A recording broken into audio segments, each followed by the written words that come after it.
So it's Monday morning. You just preached an amazing sermon yesterday, and it was so good that everyone said, "We're bringing a friend next week." Great work. Now there's a problem. Everyone's excited for next week, but all you have in front of you is a blank sheet of paper, and suddenly you're all out of ideas on what you're going to preach next week. Well, don't worry, we've got you covered. Hi, I'm Rob Nieves, and I'm a pastor and advisor with Breeze Church Management. For more information on Breeze Church Management, you can visit our website at www.breezechms.com. Well, in this video, I'd like to offer you 12 tips on where you can find some great sermon topics for next week. Now, if you're watching this and it's Saturday night, it may have to wait another week. But here's your first tip. Tip number 1, the Bible. Now, I was going to leave this for last, but before anyone tunes me out or calls me a heretic, I want you to know that I believe the Bible is your best source for finding sermon material. In fact, all other tips that we'll talk about today will be focused on just finding topics. The development of our sermons and messages should come from God's Word. Tip number 2, magazines. You're probably subscribed to some great Christian magazines, but there's a good chance that most of the people in your congregation and unchurched people that may be visiting aren't reading those magazines. If you want to capture their attention, try finding topics in secular magazines and offer a biblical perspective. Today, we have magazines that talk about everything from relationships to business, and these magazines stay in business because they're talking about the topics that matter to most people.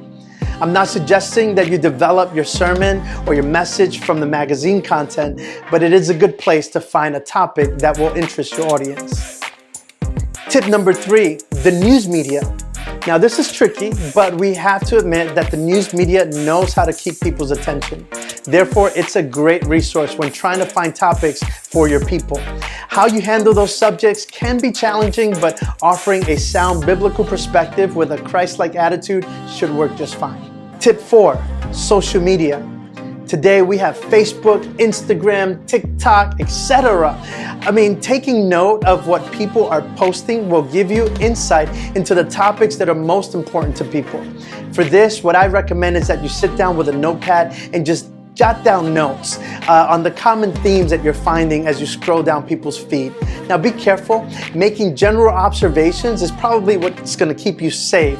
It'll keep you from challenging a specific post of maybe someone that's attending your church. Tip number 5, listening to people. Now, if you're a bivocational pastor, I think you've got an edge here. As you're listening to people's conversation, take note of the themes that constantly come up. There are things that matter to people. Instead of offering a pastoral response at the moment, it may be best to listen, search the scriptures, then offer God's response to those matters. Tip number 6, create an inquisitive environment. Some people think that some topics are off the table, that they're off limits with preachers and they don't ask the questions. They might see it as disrespectful. However, if you create an environment where people aren't afraid to ask, you'll soon have a wealth of topics you can speak about. Tip number 7, the internet. When you type in keywords like God, faith, religion, love, etc., Google makes suggestions just before you hit the return key. These suggestions come from the most common Google searches. Take note of these because these are the questions that people are asking. The same is true with YouTube. Another great resource is a site called Reddit. Now, keep in mind, this is not a Christian website, so use some discretion here. Nevertheless, it's a great place to see what matters most to people.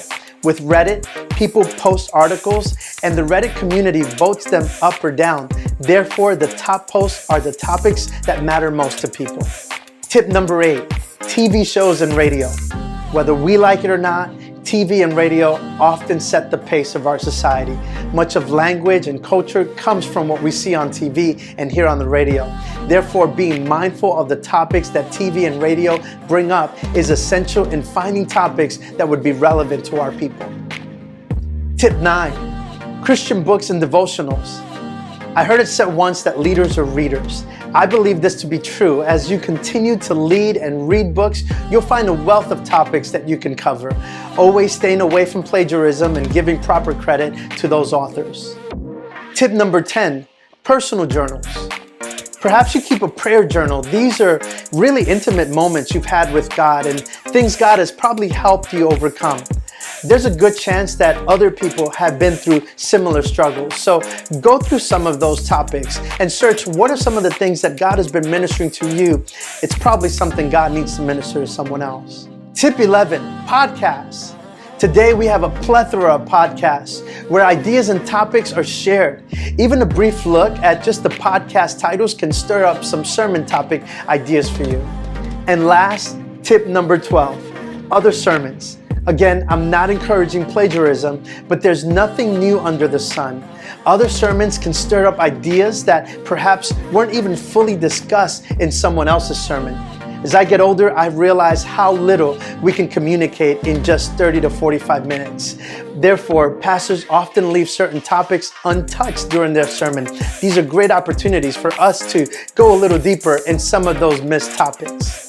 Now, with all these tips, you must remain intentional. With a notepad readily at hand, it might be a good idea to have a session where you might collect topics for a month or several months. You might even be able to come up with some sermon series.